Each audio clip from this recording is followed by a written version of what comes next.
into new identity. Next one says something, how you pass it to me. What does it take to check a technique? Many styles, many styles.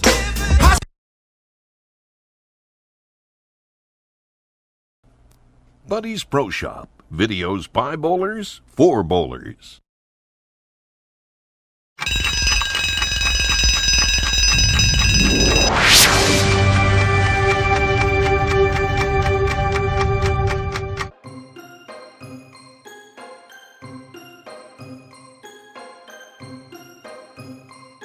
We're back. This is Gordon Pepper, and I am here with someone that most of you are very familiar with. I am here with Gregory Mintz Sr., the once and former and now future captain of the Shooters. Thanks for having me.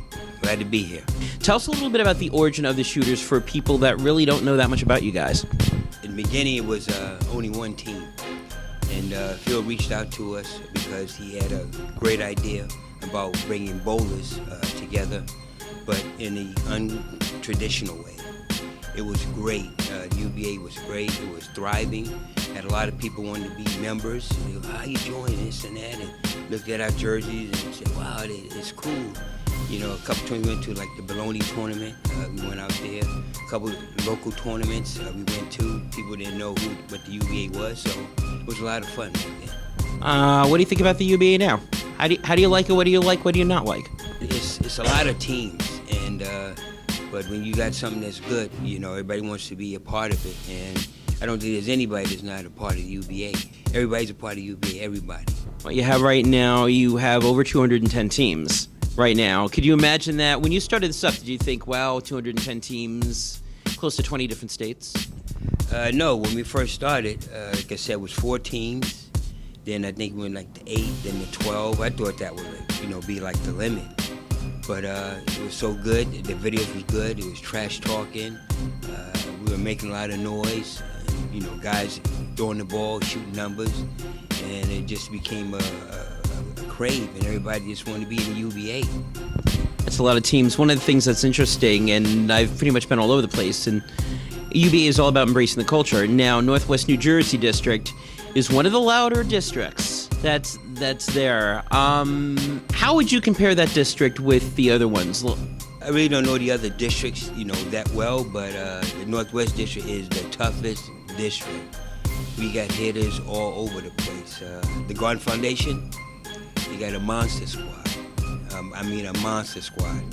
So, to beat them, you got to bring it. We got Dead Flush. We got Fish Grease.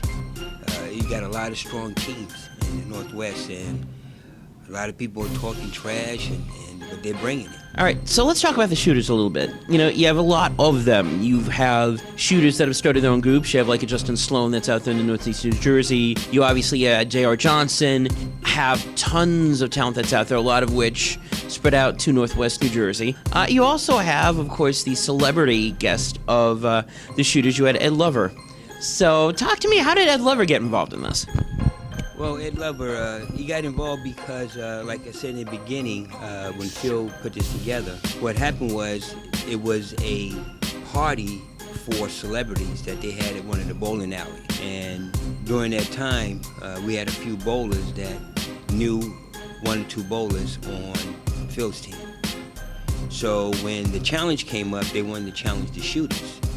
So they didn't really have bowlers at that time. They were mostly entertainers, rappers, DJs, things like this. So they asked a few of us to bowl. It was me, Jackie, JR, and Steve Sauce. And they brought 4 bowlers down at Hudson Lanes, and they challenged us. Well, after the spanking we put on them, Q the God, he was one of their bowlers, he wanted to challenge Steve. But Steve was talked out of it by J.R. Johnson, and that's really how the rivalry started with Q and J.R. Johnson because of that. And after that match, J.R. beat Q, and then we went across the bridge and we beat him again, and they came back to Hudson, and then it was on from there. It was a big rivalry, but that's how everything really got started. And Ed Lover was an entertainer, so he was automatically, along with Money Nels, on the Shooters. Money Nell was the president, and Ed Lover was the CEO, or however they played it. So that's how it really got started, and then from there, we recruited bowlers, and that's when the shooters really became the shooters. No, I know the Good Brothers got involved the exact same way when Phil saw us doing our own videos, and he said, oh, wait a second, why did we come on in here? Going back now, obviously, you know, in terms of people thinking about, okay, who's the new team going to be? Obviously, you're coming back. I would have to think Jackie would be joining you. I would have to be thinking that little G, Gregory Mintz Jr., will be joining you. Yes, for sure. You're not gonna, I know you. I've known you for a long time. You are a very smart individual.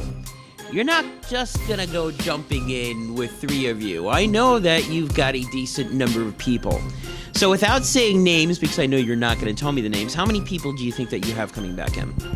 Just a number. Just a number, I would say a good number, I would say 20, which is a good number. You know, a lot of the shooters are not really bowlers. They like to bowl. But in the UVA, like I said, you have to have bowlers, people that travel, people that, you know, want to go to different houses. So I think 20 is a good number for us.